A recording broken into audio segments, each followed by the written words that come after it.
kepada jemaat. Yang pertama, Bapak Ibu, lambang tanda kehadiran Roh Kudus yang notabene adalah bukti hadirnya Allah. Yang pertama adalah seperti angin. Dicatat dalam Kisah Para Rasul 2 ayat 2 sampai 4. Tiba-tiba turunlah dari langit suatu bunyi seperti tiupan angin keras yang memenuhi seluruh rumah di mana mereka duduk, dan tampaklah kepada mereka lidah-lidah seperti nyala api yang bertebaran dan hingga pada mereka masing-masing. Maka penuhlah mereka dengan Roh Kudus, lalu mulai berkata-kata dalam bahasa-bahasa lain seperti yang diberikan oleh Roh itu kepada mereka untuk mengatakannya. Ini adalah peristiwa hari Pentakosta, yang mana di dalam konteks inilah mereka istilah kata Kristen pertama kali muncul. Kehadiran Roh Kudus di jemaat mula-mula ini diwujud nyatakan dalam bentuk seperti angin, Bapak Ibu.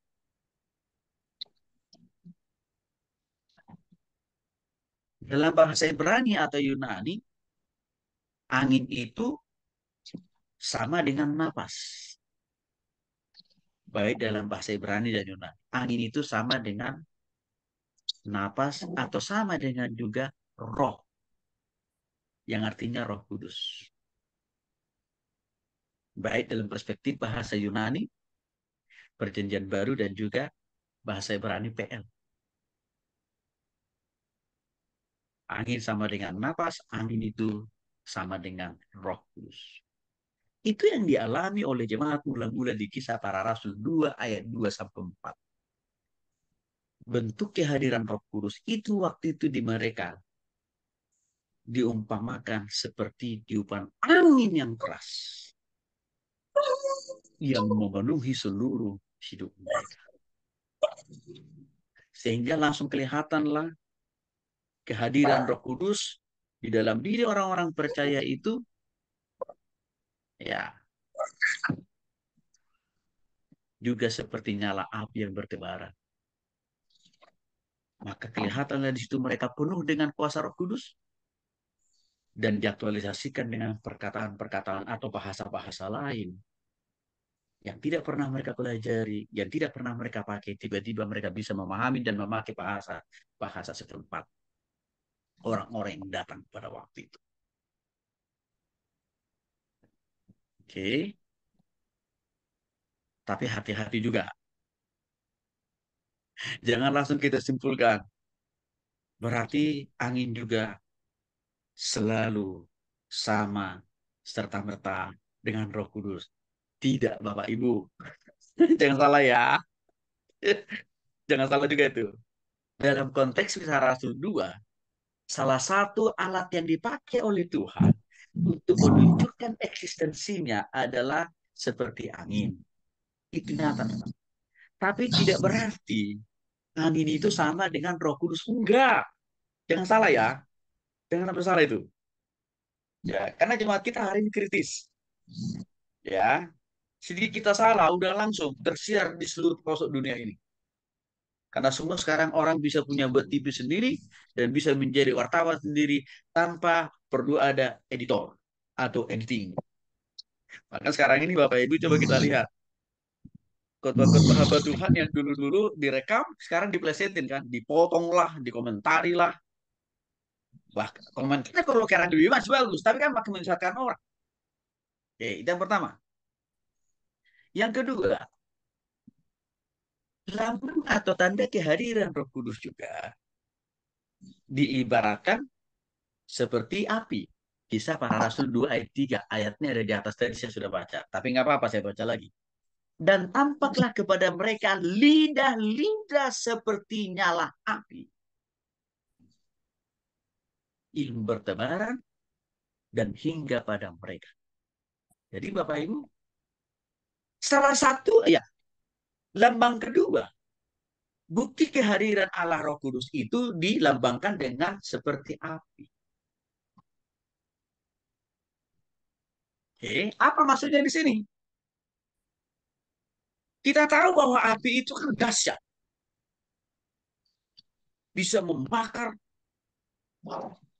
semua bahan apapun, semua jenis barang apapun. Artinya apa? Ini adalah lambang kuasa Allah itu, tidak bisa dibatasi oleh apapun juga. Artinya sekeras apapun hati orang untuk tidak mau bertobat, untuk tidak mau berubah. Seperti Saulus sebelum dia bertobat. Kuasa Allah Roh Kudus tidak bisa dihalang-halangi untuk memaksa seseorang itu bertobat.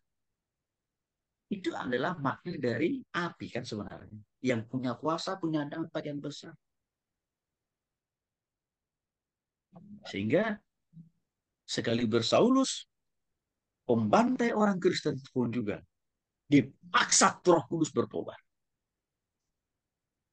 Makna lambang kehadiran Roh Kudus angin tadi kan itu memberikan pemaknaan buat kita bahwa Roh Kudus itu tidak bisa dibatasi pergerakannya, tidak bisa dibatasi aktivitasnya. Itu kan arti daripada lambang Roh Kudus seperti angin.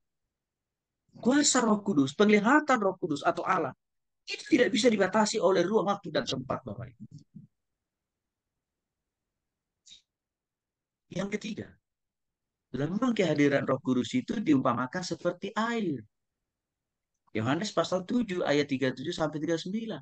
Dan pada hari terakhir yaitu pada puncak perayaan itu, Yesus berdiri dan berseru, barang siapa haus, baiklah ia datang kepadaku dan minum. Barang siapa percaya kepadaku, seperti yang dinyatakan oleh kitab suci, dari dalam hati akan mengalir aliran-aliran hidup. Yang dimaksud aliran-aliran hidup itu Bapak Ibu, ialah Roh Kudus yang kita terima sebagai orang yang sudah sungguh-sungguh bertobat, percaya kepada Yesus sebagai Tuhan dan Juru Selamat secara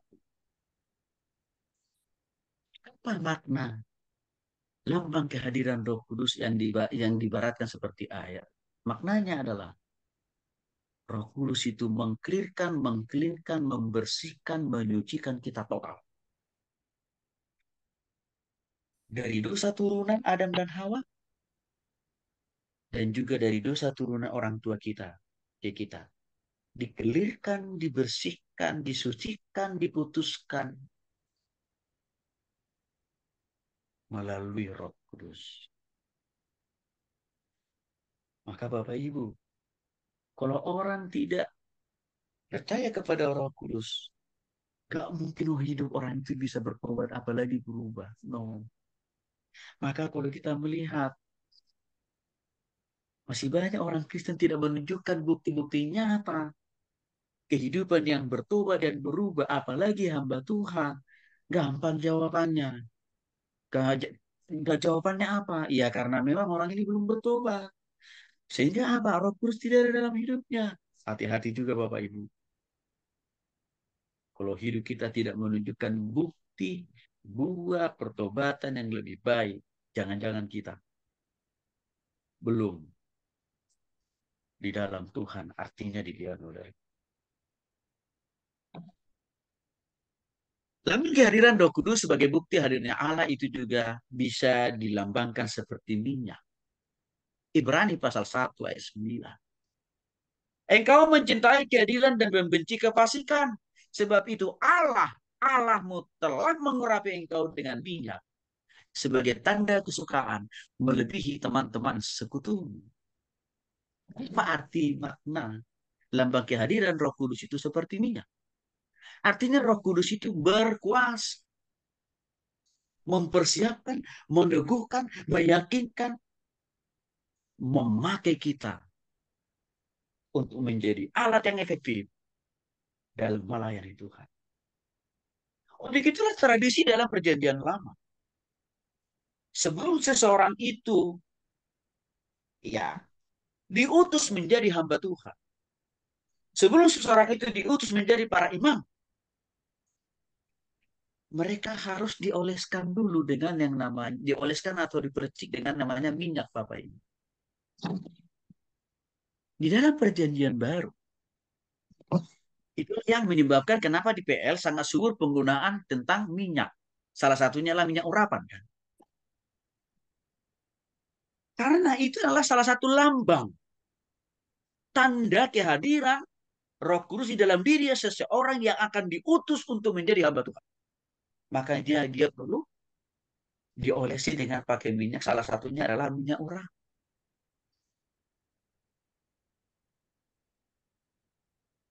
Itu sudah subur dipakai terjadi perjanjian lama.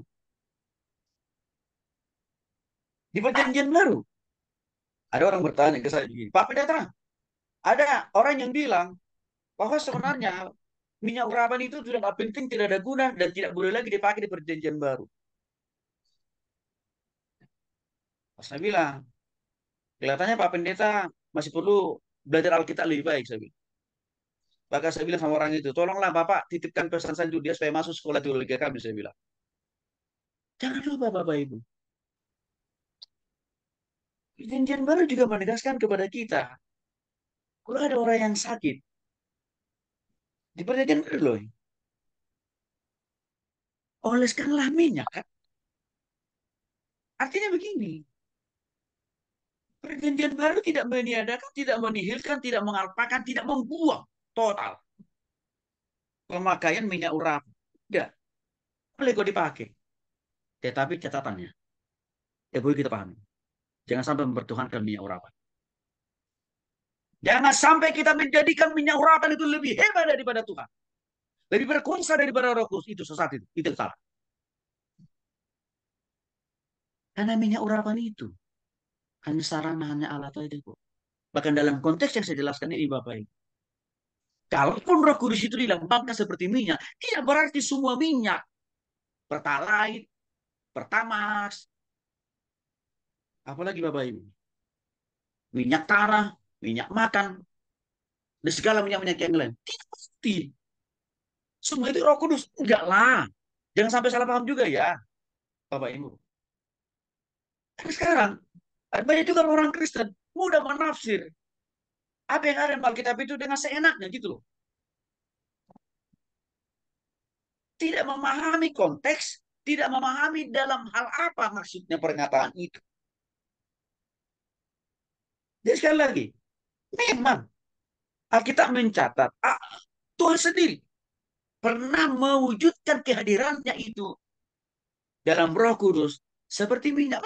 Itu betul. Tapi tidak berarti segala macam semua jenis minyak pasti dan menjadi Roh Kudus. Enggak lah. Ya Roh Kudus itu pasti melebihi daripada minyak lah Bapak Ibu. Tapi memang pernah dalam satu waktu kehadiran Roh Kudus itu dinyatakan oleh Allah seperti minyak.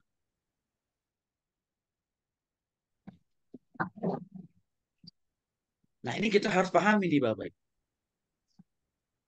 Supaya kita bisa menjelaskan kepada jemaat. Nah jadi pertanyaannya, boleh nggak kita? Apakah wajib dalam bisa pelayan Tuhan di gereja kita masing-masing? Majelis, diaken, atau mungkin juga calon pendeta, calon hamba Tuhan. Wajib nggak kita memakai minyak? Nggak wajib.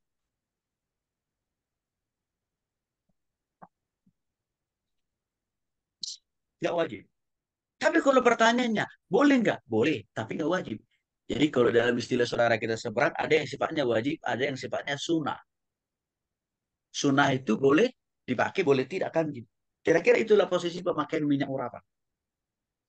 Nah, maka menjadi kesalahan besar juga kalau ada satu denominasi gereja, Bapak Ibu udah tahu lah ya. Sejak dari awalnya gereja itu berdiri sampai sekarang. Yang selalu ditinggikan, diagungkan, dan dimuliakan adalah apa? Minyak urapan terus. Sehingga apa? Dalam semua praktek tindakan dan perbuatan, apapun selalu tidak lepas dari minyak urapan. Dan muncul pemahaman yang lebih menyesatkan lagi Bapak Ibu. Minyak urapan itu jadi dia apa? Dipertuhankan. Sehingga setiap kali jemaahnya kalau sudah selesai ibadah, kalau Bapak Ibu mau mendapatkan kasih kuasa daripada Tuhan, silakan Bapak Ibu beli minyak urapan di konstori. Jemaat membeli itu dengan harapan bahwa minyak urapan itu sudah jadi Tuhan. Sehingga apa? Tokonya dan mobilnya, ya, perusahaannya selalu diurapi terus pakai minyak. Sehingga orang bingung. Ini sebenarnya yang menjadi Tuhan yang mana? Nah, ini salah juga. Tidak melihat konteks di mana, bagaimana, mengapa itu dulu pernah dipakai. Maka ini saya selalu jelaskan Bapak Ibu, apa makna dibalik daripada lambang kehadiran Roh Kudus seperti angin, api, air, atau minyak. Supaya clear buat kita. Lambang kehadiran Roh Kudus. Nah, ini nih. Ya banyak kita orang Protestan pakai. Juga pernah dinyatakan melalui seperti burung merpati. Matius 3:16. Sesudah dibaptis, Yesus segera keluar dari air dan pada waktu itu juga langit terbuka. Dan ia melihat roh Allah seperti burung merpati. Roh Allah seperti burung merpati artinya Roh Kudus dilambangkan, diibaratkan seperti burung merpati. Apa makna lambang kehadiran Roh Kudus atau Allah seperti burung merpati? Maknanya adalah bahwa Allah itu berkuasa total mengubah karakter kita, perilaku kita, hari demi hari, minggu demi minggu, bulan demi bulan, tahun demi tahun. Tapi perlu saya ingatkan Bapak Ibu, tidak berarti burung merpati itu adalah Roh Kudus. Salah. Jangan salah lagi kita. Hati-hati loh Bapak Ibu. Karena pemahaman yang salah seperti ini juga banyak terjadi di jemaat. Padahal lupa. Ya, kalaupun waktu Tuhan Yesus dibaptis, di sana kehadiran Allah itu diibaratkan seperti burung merpati. Tidak berarti Allah kita atau Roh Kudus hanya sebatas burung merpati. Itu namanya kita melecehkan. Itu namanya kita menistakan Tuhan, Bapak Ibu. Roh Kudus itu jauh lebih hebat, lebih tinggi daripada seekor burung merpati atau dari jutaan burung merpati di planet ini. Ada Roh Kudus itu adalah Allah itu sendiri. Nah ini Bapak Ibu tugas kita untuk mengklarifikasi.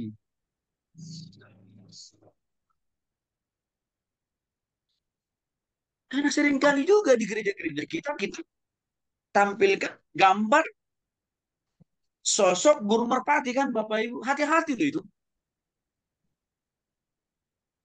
Jangan sampai gambar burung merpati yang dikelilingi oleh tembok kiri kanan gereja kita itu membuat jemaat punya pemahaman persepsi yang keliru bahwa Roh Kudus itu atau Allah itu tidak lebih besar daripada burung merpati, bahkan lebih kecil dari burung merpati. Hati-hati Bapak Ibu. Karena Roh Kudus melampaui daripada jutaan dari bahkan daripada semua burung merpati. Artinya kehadiran Roh Kudus tidak selalu, tidak selalu, tidak harus Allah nyatakan hanya lewat burung merpati. Enggak, itu hanya salah satu tanda. Kita akan kita lebih dalam. Ciri dan tanda kita ini dipenuhi oleh Roh Kudus atau tidak di sesi kedua.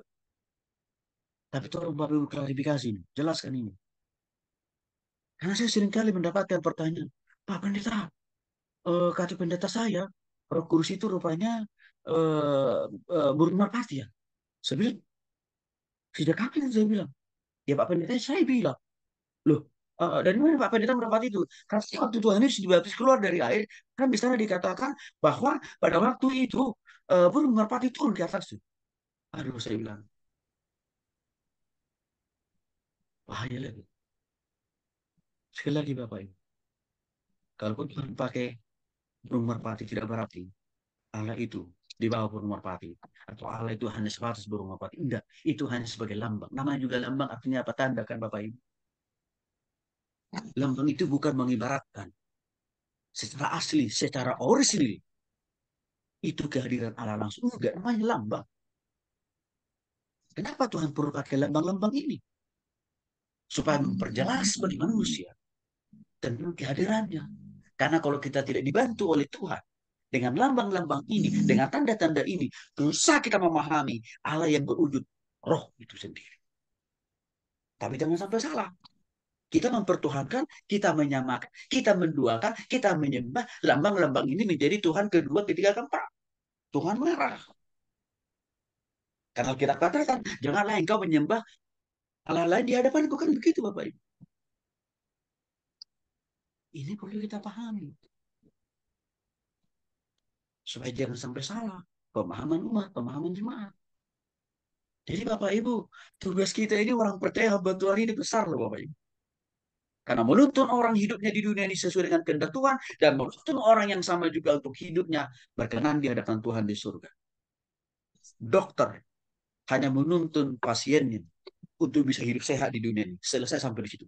Tapi hamba Tuhan, orang percaya seperti Bapak Ibu, tugas kita amat dan sangat besar. Menuntun hidup orang di dunia ini dengan benar di hadapan Tuhan. Dan juga menuntun orang yang sama supaya hidupnya berkenan layak masuk surga. Makanya pertanggungjawaban Tuhan kepada kita orang percaya hamba Tuhan 2 kali lipat. Untuk itulah kita harus belajar serius memahami Alkitab. Dan saya senang Bapak Ibu memberikan, menjatuhkan pilihan untuk mau belajar dan mempelajari firman Tuhan di sekolah kita. Doa saya, semua yang Bapak Ibu pahami, ya semua yang Bapak Ibu dapatkan, silakan sharekan, bagikan, ajarkan, khotbahkan. Ini adalah lambang kehadiran Roh Kudus sebagai bukti kehadiran. Lambang kehadiran Roh Kudus itu juga sangat tampak jelas dengan memakai lambang seperti materai. Efesus pasal 1 ayat 13 Bapak Ibu. Di dalam dia kamu juga karena kamu telah mendengarkan firman kebenaran, yaitu Injil keselamatanmu di dalam dia, di dalam Tuhan, di dalam Roh Kudus. Ketika kamu percaya, dimateraikan dengan Roh Kudus yang dijanjikannya itu. Apa artinya sini Bapak Ibu? Lambang kehadiran Roh Kudus itu juga digambarkan seperti materai. Apa artinya? Lambang kehadiran Roh Kudus sebagai materai. Artinya Roh Kudus itu berkuasa. Mensahkan. Menjamin Bapak Ibu dan saya masuk surga. Itu arti lambang kehadiran Roh Kudus seperti materai. Maka saya katakan tadi kalau orang menolak Roh Kudus, menentang Roh Kudus, aduh, ini tanda yang nyata bahwa orang ini tidak layak masuk surga dan pasti tidak masuk surga. Karena penolakan terhadap Roh Kudus sama dengan artinya apa? Dia menolak Tuhan sendiri, menolak Allah sendiri.